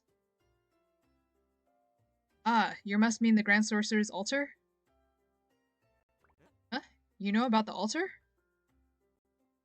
Of course I do. We here dedicate ourselves to its defense, a long-time honored tradition at that. a duty passed down for generations. I don't recall this being in chapter 16. Not that we've seen the Grand Sorcerer recently. Hasn't passed through here for quite some time. Heck, who knows? Maybe he's forgotten about us. Maybe he's forgotten us. Okay, so...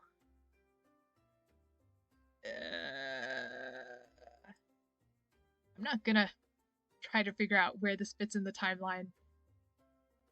You know, I'll keep seeing. Tasked with duty but full of doubt. I see no reason why they should continue to benefit from the Grand Sorcerer's protection. The Fox Yokai cast a knowing glance in Aiden's direction, a sly old grin forming on his lips. Is he gonna do something mischievous? What say you, Grand Sorcerer? The Grand Sorcerer?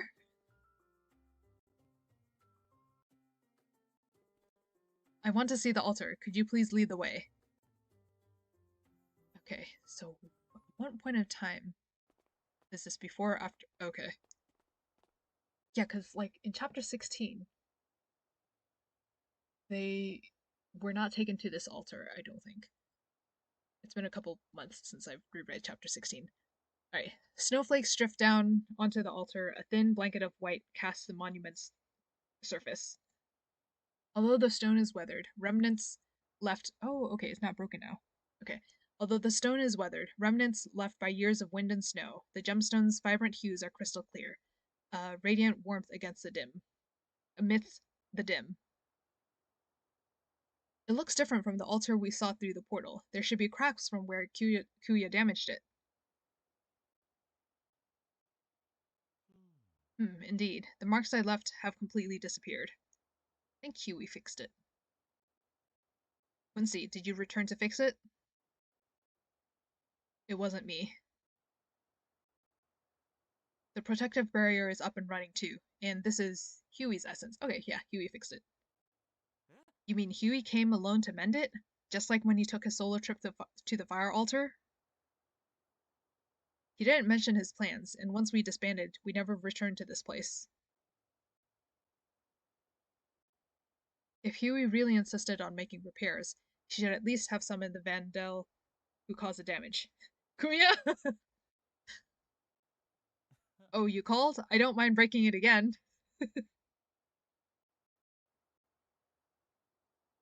Calm down, calm down. I brought you guys out to maintain the altars, not destroy them. Thank you very much. Okay, so I'm guessing this is after 15. After 16. And here's me thinking you just wanted to roleplay. You're serious? It's still a false altar. There's no need for the Grand Sorcerer's power. But the gemstone still needs essence to maintain this protective barrier, right? Besides, the residents here have been expecting the Grand Sorcerer. So Quincy KUYA Ray, if you don't mind.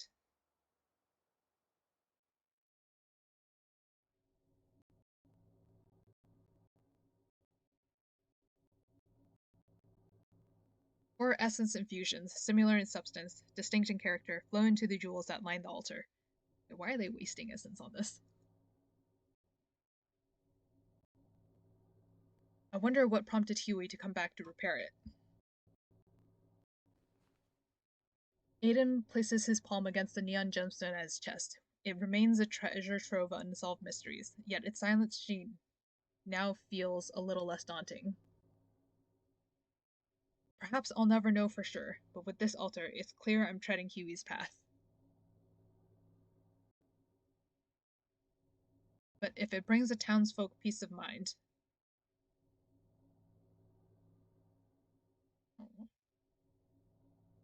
Bathed in protective essence, the enduring altar bridges time, a sanctuary of sparkling stone. Perhaps the essence of all that eludes us is a manifestation of the Grand Sorcerer's power.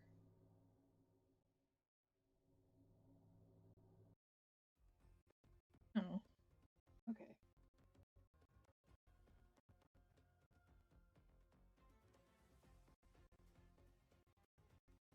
Okay, so this seems like it's after 16.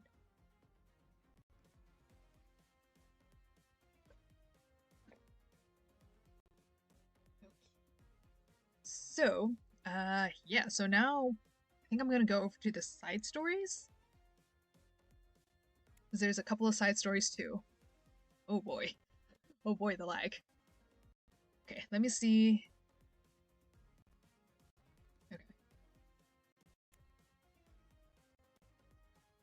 Okay. Chef for the day. 1. Lost in the labyrinth, time is taken away, and insatiable hunger strikes again. KUYA, meal time again? All your long faces make it hard to work up an appetite. If my old friend and Master Ray's culinary skills were more refined, perhaps each meal would be less of a downer. Aiden. KUYA always complains about the food Quincy and Ray prepare, but I've never seen him take charge in the kitchen. Maybe KUYA's just picky because he knows he's no good at campfire cooking? As the thought crosses his mind, the purple-haired fox yokai turns his head and looks Aiden's way. Heh. Ray, someone's complicating things again.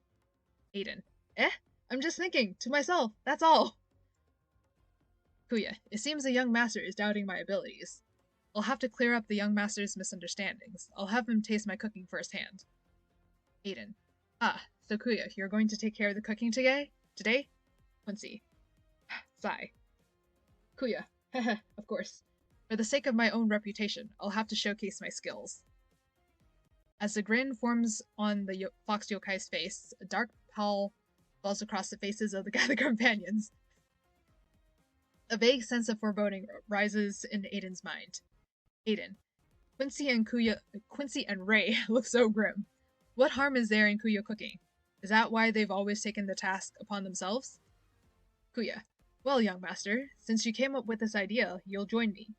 Let's gather the ingredients and prepare a hearty bite to eat. Aiden. I didn't come up with anything. I didn't even suggest. The four split into pairs and separate to search for ingredients and seasonings. In the labyrinth, where one learns to expect the unexpected, the gathering is complete.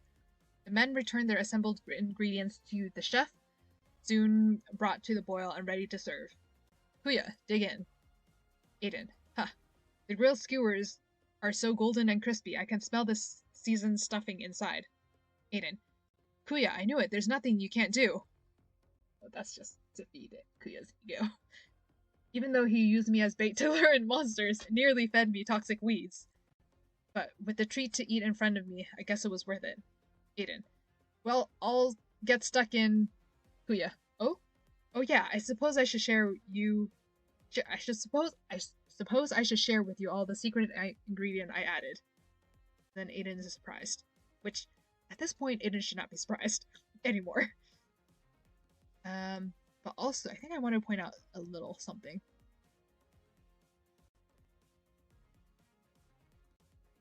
Okay, so in this line, where Aiden says, what harm is there in KUYA cooking? Is that why they've always taken the task upon themselves? So I asked some other people for, cause like, it's a KUYA enjoyer. Like, they're not my OTP, but like, I do enjoy KUYA. But like, one thing that I liked about Aiden in the beginning was that he sort of like... Aiden wasn't stupid, you know what I mean? Like, he knew that KUYA was dangerous, and he one-upped him, in fact. And that's why KUYA was impressed.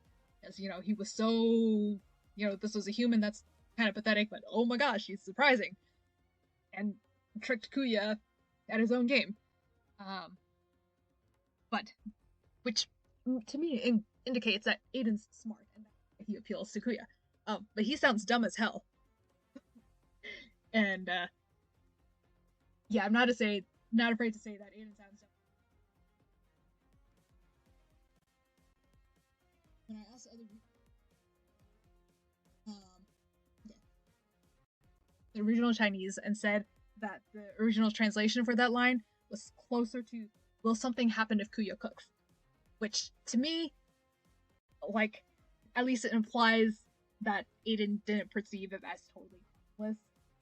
So, whereas this one makes Aiden sound stupid.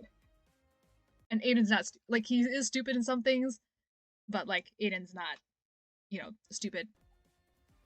Not that stupid, you know what I mean? Anyways, off my soapbox. Then, part 2. After serving up a sumptuous meal, KUYA shares some new information. Aiden. Secret ingredient? KUYA. Who knows how long this journey will go on for? So I thought, why not liven things up a little? I cast a little spell on one of the grilled skewers. Whoever ate it will be putting on a show an all-night dance performance for our viewing pleasure. I mean, at this point, this is his signature trick. The chief's announcement of a mystery seasoning somewhat dampens the appetite. The charred grilled aroma and piping hot swirls now seem so menacing. Aiden, telling us all that. What a way to put us off our food, huh? Unexpectedly, Quincy and Ray reach out at once, taking for themselves a skewer apiece. Aiden, you guys grab them without hesitation. Do you know which ones are safe to eat? This question is met with expressions of sympathy rather than words. Disinclined to stick around for the aftermath, the two leave with their food. The last skewer looks all the more suspicious as Aiden is alone with KUYA smirk. I mean, of course it's gonna be Aiden that gets cursed. Aiden, so I can only assume this final skewer means trouble. KUYA, young master, you haven't touched your food. Surely you don't want to waste a good meal. Remember, young master, I went to all this trouble to prepare at your request. Not true, I didn't request anything. I don't see how eating it will help me out of this labyrinth, but even if I don't, he'll find some other way to mess with me. Aiden weighs the decision under KUYA's violet golden gaze. He takes up the skewer with trembling hands and brings it to his lips, when a figure bursts from the bushes nearby. Huh? Whoa! The shadow pounces and snatches the skewer away. A monster? A monster stole my grilled skewer! Hang on! The skewer KUYA messed with! It won't cause some ecological catastrophe, right? Watching the monster flee with the skewer between its teeth, despite the confusion, breathes a secret sigh of relief. Looks like the monster made my choice for me. All because the young master can't simply focus on his food. Hehehe. Or maybe your dishes are so delicious even monsters can't resist. What a shame. No dinner for the young master. Or I could always serve up seconds. No need. I've heard intermittent fasting is good for the body.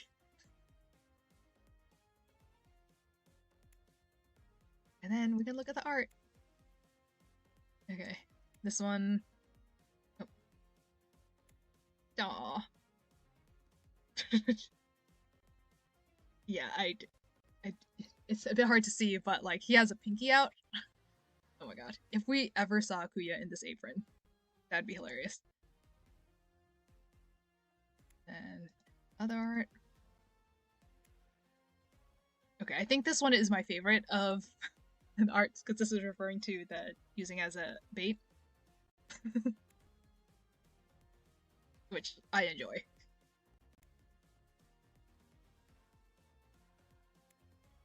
And then here's all of them eating the skewers.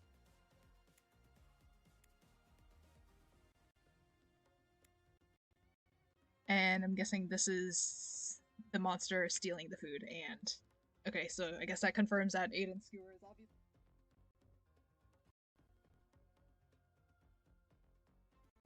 Okay.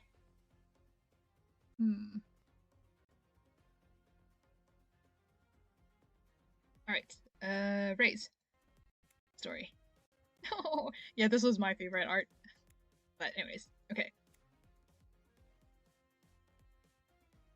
To fill a longing inside, the new Grand Sorcerer and his companions set off once more. The men arrive at the place of lingering memories within the labyrinth where they once paused. Though the journey this time is well prepared, seasonal trials await. Aiden, ha! It's so cold. Oh, ha! It's so cold, my fingers might get frostbite. And on that note, I'm the only one who's complained since we set off. Aren't you cold, Ray? Not at all. You sure? Don't push yourself. The wind and snow doesn't look like it plans to let up. Don't suffer for the sake of it. Especially considering how little clothing the three of them are wearing. I mean, KUYA might be a little bit warm. But like the other two are not warm at all. Or at least not in warm clothing. Okay. To quiet the nagging disguised as concern, Ray offers his hands out for Aiden's inspection. If you don't believe me, why not feel for yourself? Whoa, your hands are much warmer than mine. Hang on, Ray. Where have you been keeping your hands? Under Father's wings. Who? When it gets cold, Father's feathers get much denser. Now he's nice and warm. To keep my fingers nimble, I do this from time to time in the winter. So cute! I want to put my hands under Dad's fluffy wings, too. I feel like that might be a translation thing. Coo. No need for translation. I know what that coo means. No way. Father doesn't want my ice-cold fingers to touch him. No, under his wings, his feathers are so thick, even if you reach right in, you won't touch the skin. That's why he usually permits me to warm up like this. Father cherishes his personal space, that's all. That's why he turned you down. I mean, considering it's basically his armpits. Thanks, that explains a lot. Feathers so thick and fluffy, you won't touch his skin. The more I hear, the more mysterious he sounds. What else is Father hiding under his feathers? Who knows? Maybe he's hiding super long legs. Don't harass Father with that intense stare. Whatever Father keeps under his feathers is Father's business alone. That's a shame. If you're feeling chilly, I do have something else here to keep you warm. Here, try this for a size. As he speaks, Ray pulls out a peculiar ball of yarn, a peculiar shade out from somewhere, and hands it over. A ball of wool? Why do you even have this? It's leftover fire wool. I was experimenting with it before we left, so I brought it along. He says something to keep me warm, but it's just a clump of string. Don't just stare. Give it a feel, will you? Huh? Just holding it. It really does feel warm. Right? Fire wool has a unique heat-generating effect. It's warm to the touch, and the stronger your essence, the warmer it'll be. The monster fur blended in it is also affected by essence. It speeds up the knitting. Essence can be applied in this form, huh? As soon as we're back, I guess I'll give it a go. You can thank me by making me a scarf. Aww. Of course, even if you didn't ask, I have some little gift ideas for you all. So Ray wants a scarf. He must really like a warm grip around his neck, huh? What about Father? Does he like scarves too, or a little woolly hat? Pooh. Heh, he'll decide once he's seen the finished product. Deal. I'll definitely make something worthwhile with this rare material. Just as Aiden goes to take the ball of yarn from Ray's palm, the ashen-haired youth frowns and retracts his hand. Okay, every time they call Ray youth, when he's clearly over 100 years old.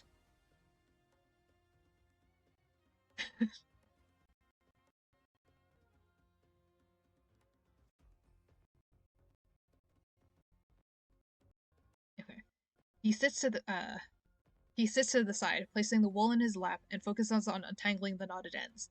Ray sets about unfurling his twisted ends, but makes no progress for a while. He furrows his brow. Oh, is this like cat mode? Untangling from yarn. Ray, need help? No need. Just. I asked, but I wouldn't know where to start. Aiden watches Ray's rough attempts to unravel the yarn. The ball of wool hits the ground, only to be tugged back by the string over and over. Batting a wool ball! Is it my imagination, or does he look like a kitten? Kinda cute. Oh, that is so cute. Oh my god, that is so cute. Okay, so here's Ray's art. That's like...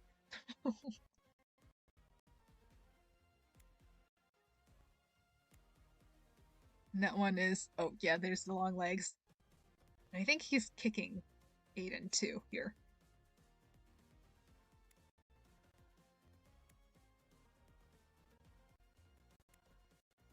This one is the one with the scarves that Aiden plans on making.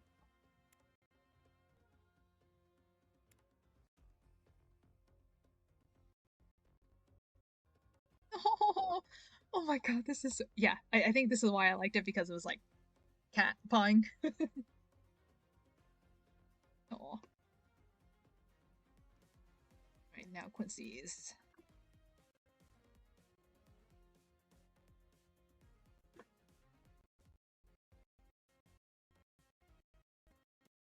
Alright. Okay, I'm just gonna speed through this because yeah, I'm just gonna speed through this now. Okay. Trapped unexpectedly inside a vast labyrinth as a lost in dense woodland, someone is unwilling to admit getting lost and spends even his rest time devising plans to escape. First take a left, then a right. What we found ourselves here is... Squeak. Yes, a monster. Good work, little guy. Squeak. Quincy, what are you and Topper doing? Whoa, you've covered the floor with your drawings. These are the paths we've taken. Perhaps we can identify a pattern. It looks so complicated, seeing it like this. We've been all over the place. Do you still remember which way we came from, Quincy? The huntsman takes a silent nod, reaches down for a stone, and places it on the ground markings. The stone represents us. The starting point is here. Next is the first turn. Quincy explains, gesturing the stone in his hand.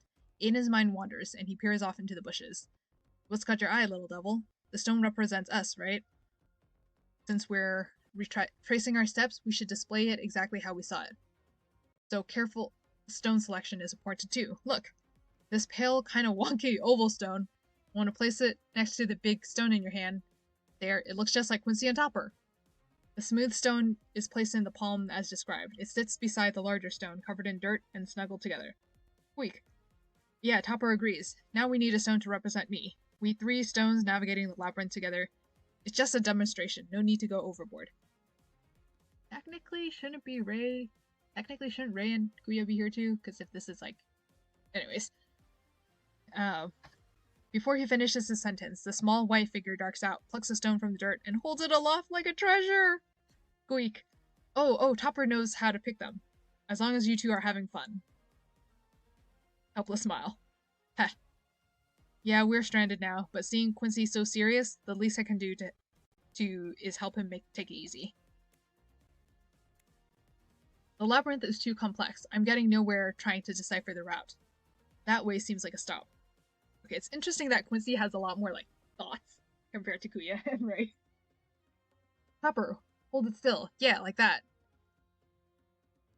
Steady, I'm going to stack the roof on top. Squeak. Oh yeah, construction complete. But something's missing. Squeak. The little white critter zips around the stacked stone tower, then delicately places his paws against the outer wall. Right, it needs a window. Squeak. Whoa, careful. Too late. With dramatic effect, their carefully assembled creation takes a tumble. Wait, snowman? And down it goes. Pushed too hard and the whole cottage collapses. After all that work. What are you two playing at? The stone cottage we saw in the portal memory. Topper found some matching pebbles. So I thought I'd try rebuilding it. Hoped it might spark some ideas. Are you sure you're not just playing around? Hee, we're having a lot of fun. Quincy concedes a half-smile, piercingly brown-haired young man's flimsy excuse with one sentence. Unfazed, Aiden grins and gets to work clearing the rubble. It's not built on a solid foundation. Huh? You'll need a pillar to support the weight of the roof. Quincy, are you joining our construction crew? Squeak. Fetch me that large stone. With the addition of Quincy's skillful hands, the pastime quickly turned into a full-fledged architectural project. Before long, the sturdy stone cottage took shape. Put stone Quincy, Topper, and Aiden inside, and boom! Welcome to Quincy's rock-solid abode. Let a little snow settle on the rooftop, and the seasonal look is complete. I didn't realize you were a master builder. Is there anything you can't do? Weak. As they stack the stones in the labyrinth, their worries and cares fade away. The little stone house soon reaches nearly knee height. Quincy. All right, little devil. We've squandered quite enough time. The tall huntsman rises, arms extending high in a long languid stretch. His expression soon resumes his usual aloofness. Yeah, back to the drawing board. Let's just figure out how to get out of this place. Oh, that's cute. So here's little doodles.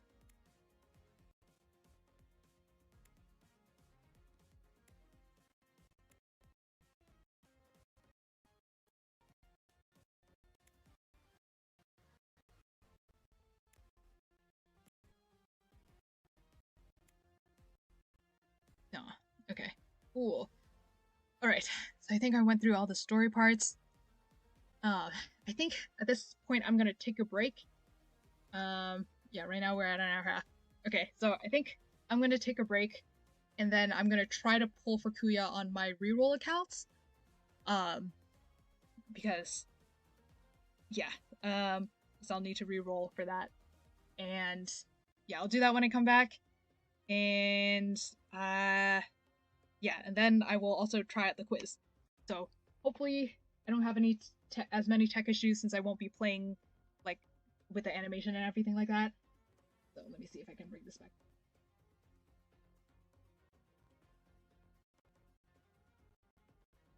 Okay, cool. All right. And I am gonna go, yeah, this real quick.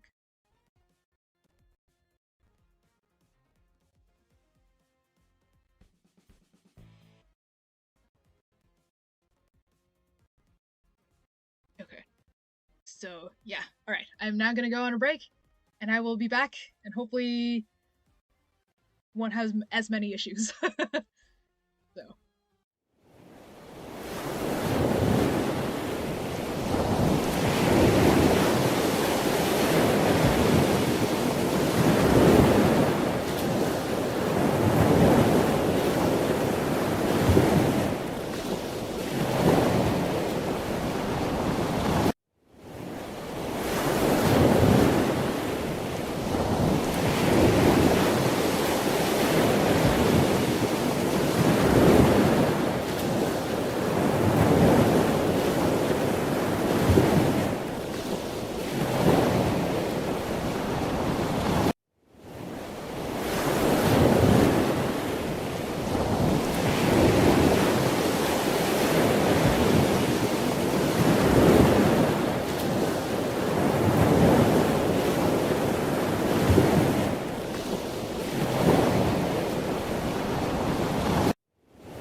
Okay.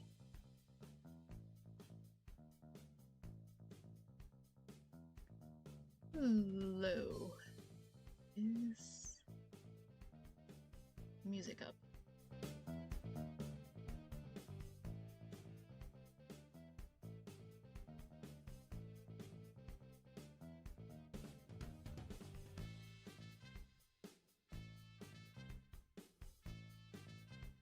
Okay, hello?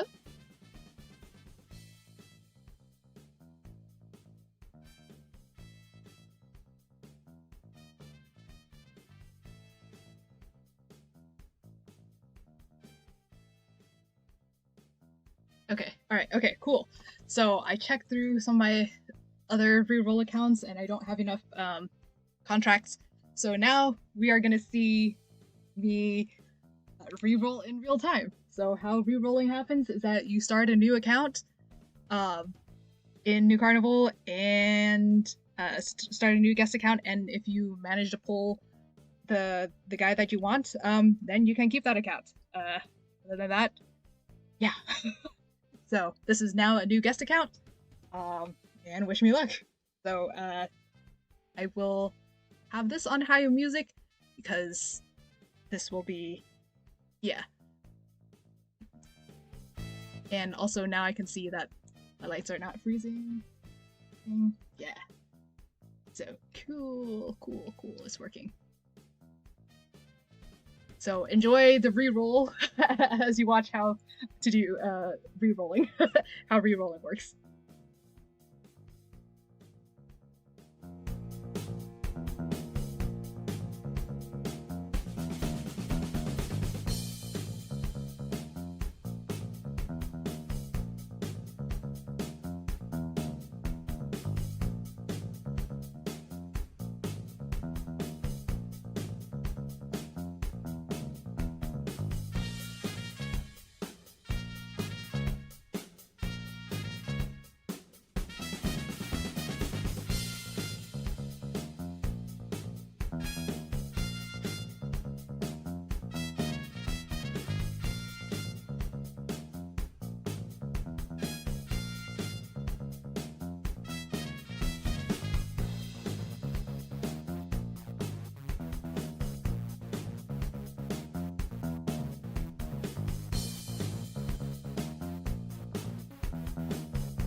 for anyone that is curious about how, whoop, so, all right, for anyone that is curious about how re-rolling works, basically, yeah, as I mentioned, you start a new account, and play up to at least chapter 2 or 3, basically to the point of getting Yakumo. Usually by then you'll have 20 new contracts. And when it comes to new accounts in your Carnival, there's like a beginner's pity, luckily. Um, and at this point, I have re-rolled so many times that I just speed through this really quickly. Now, well, not really quickly. I know what things to skip. So, yeah, so that's in case anyone is curious about how to re-roll. It's not that difficult to re-roll, to be honest. It's just like a bit of a tedious process to get the first 20 contracts. So, and you're guaranteed to get a event SSR in those first 20 contracts. So, yeah, back to this.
Okay.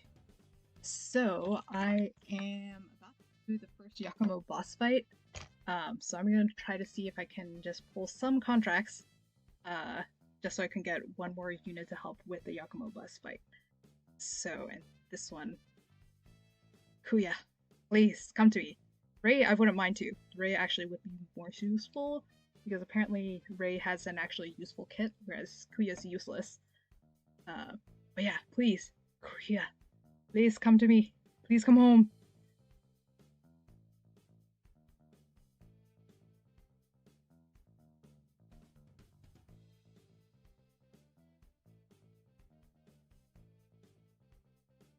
Oh, that did not have an SSR here at all. But I do have some more units that I can now use for the Yakumo boss fight.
Okay. Alright, so I got the second 10 pull. And so yeah, now I have the second one. And which means this one I'm gonna have a guaranteed SSR. And hopefully it's KUYA. Ray would be nice too, but I'm hoping for KUYA more. So please, KUYA, please come. Please.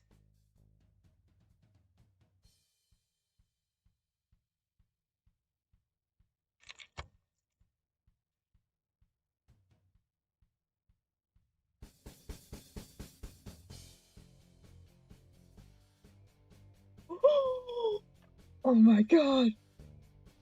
I think that's KUYA. Oh my god, yes! Oh my god! Oh my god, I got KUYA! Ah! Yes! Ah! Oh my god. Okay, taking a screenshot of that real quick. Ah! Oh my god. Okay, alright, I'm glad I got him. And who else? Okay. It was just KUYA that I got. Okay, sweet. So, alright, now this count is gonna be bound. But yeah, so am I gonna do anything else on the stream? Sweet. Yay! That is all I wanted. So I got you, bitch. Yes! Ah! Alright. Okay, so I'm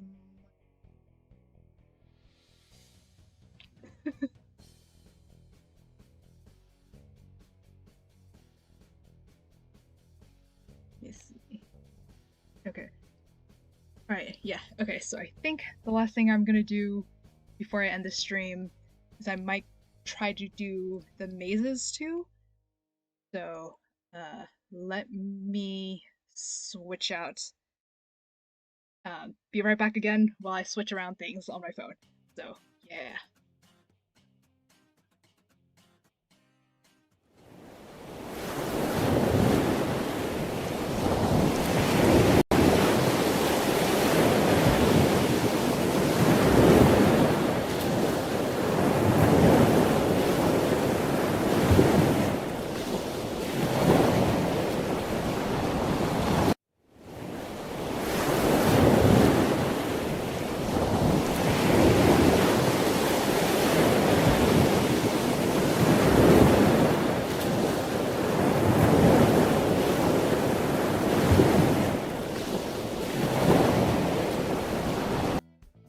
Okay, alright. Okay, so I am now going to try.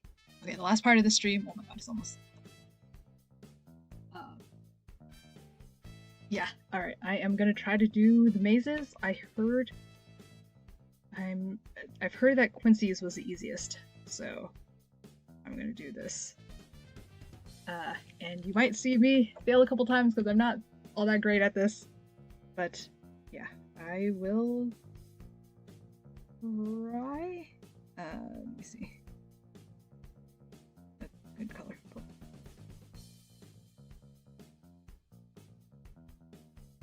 Make it a little smaller. It's just red so it's easy to see.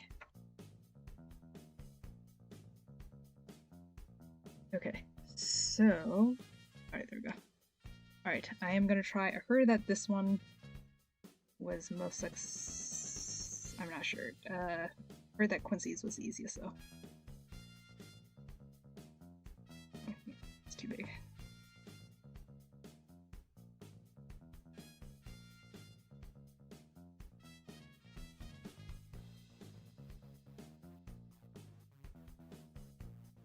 Oh, yeah, Quincy's is the easiest. Okay, let me try and redraw that better.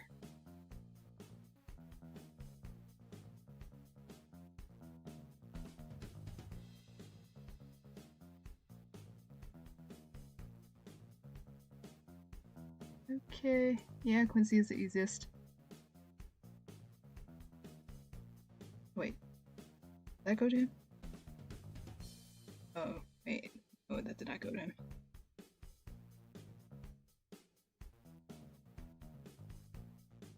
Okay, never mind.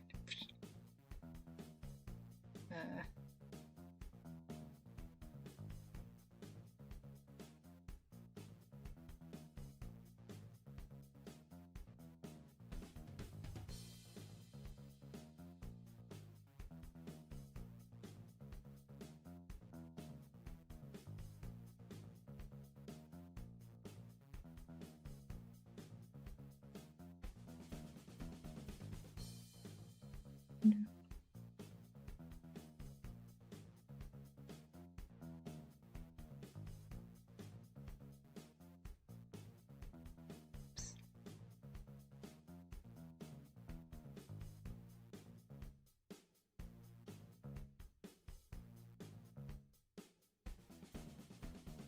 Okay, alright, there we go. Quincy is done.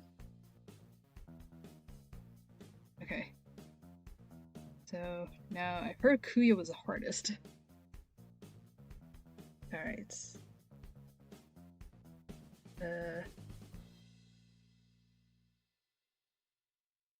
Alright, I feel like one's on that side. I don't know, that's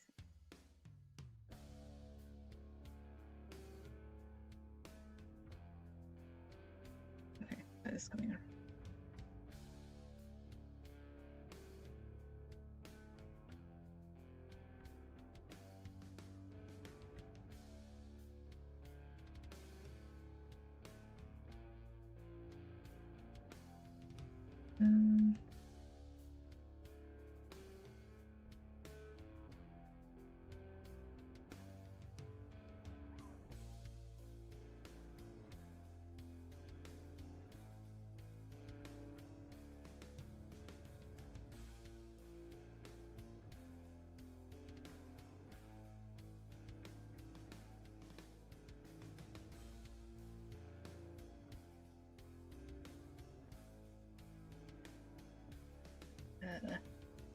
Okay, I think that'll eventually get me there.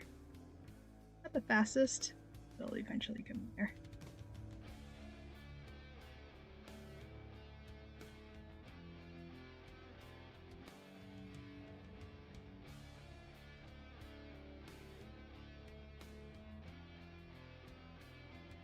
Oh. Okay, I think it does.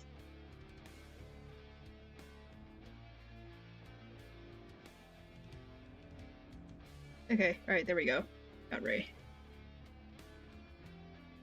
I'm just gonna... Here.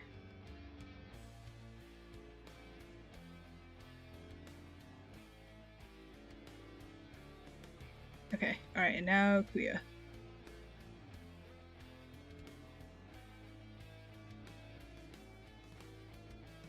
Oops. Okay, I think... Okay, he is down there. I trace back.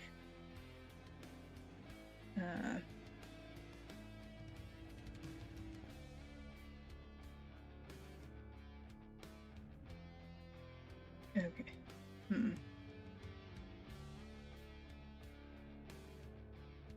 This one seems like the most likely to get me somewhere. You know, I'm just gonna draw him backwards a little.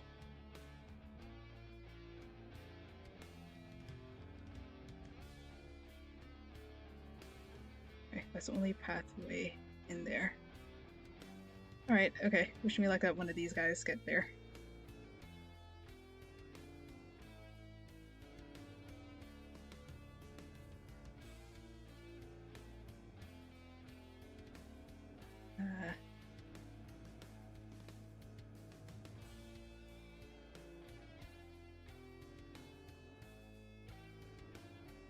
Yeah, KUYA is the hardest so far.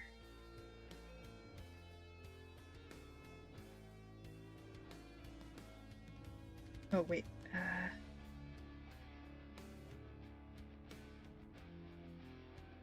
Okay, there we go, there we go.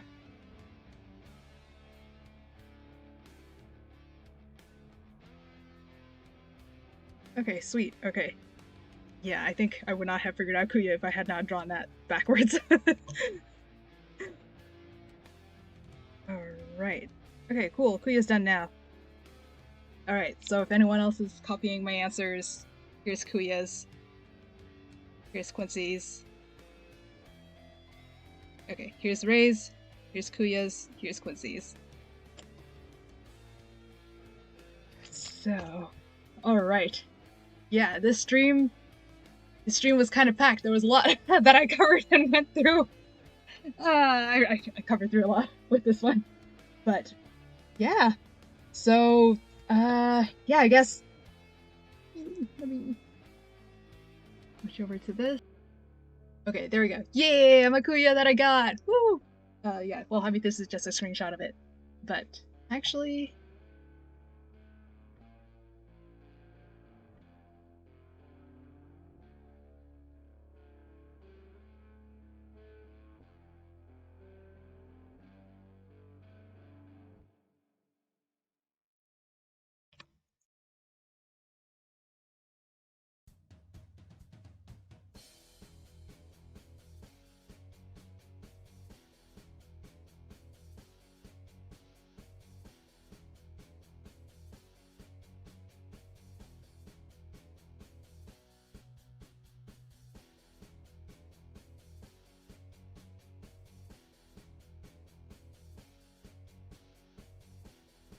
Okay, so I'm switching back over to New Carnival and waiting for my screen. Oh, there we go. Alright, we're caught up. Alright. Ah! I got you, people! Okay, yeah. So, yeah, setting up all these Christmas decorations got it to work. Yay! But yeah, so, yeah, Merry Christmas, Happy Holidays, Happy Kwanzaa, or Hanukkah, any other celebrations that you celebrate around this time. But yeah, I got KUYA. I hope you enjoyed the stream if you're watching, and also shout out to anyone that's watching the VOD later on. Hopefully, if anyone was looking for the mazes answers, you were able to use those for free. But yeah, we have 4 days left to finish the boss fights. I don't think I'll be streaming that. But yeah, so I got FIFA. Yay! Yeah, and like, to be honest, there's nothing wrong with rerolling. It's a gacha game system that if that's what you must do to get the guy, that's what you must do. So yeah. Okay. But yeah, I'm happy I got him. Woo! But yeah, so thank you so much for watching, and I hope you have a great rest of your holidays. And also, yeah, this is my I think 1 more week. Yeah, okay, yeah, this is the last stream of this year. I'll see you next year in 2026. All right, bye.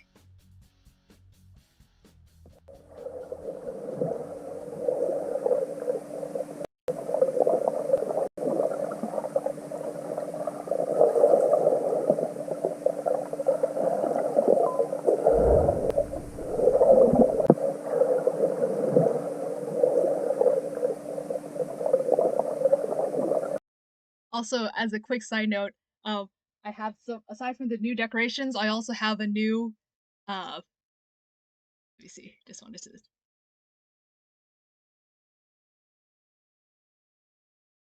Yeah, so, whoop. Let me see if that transition, yeah, okay, that showed. Yeah, so I also have, aside from these Christmas decorations, I also have a new, singer transition, and I hope that looked cool. So, yeah, I'm slowly adding more stuff here. Alright, okay, bye again!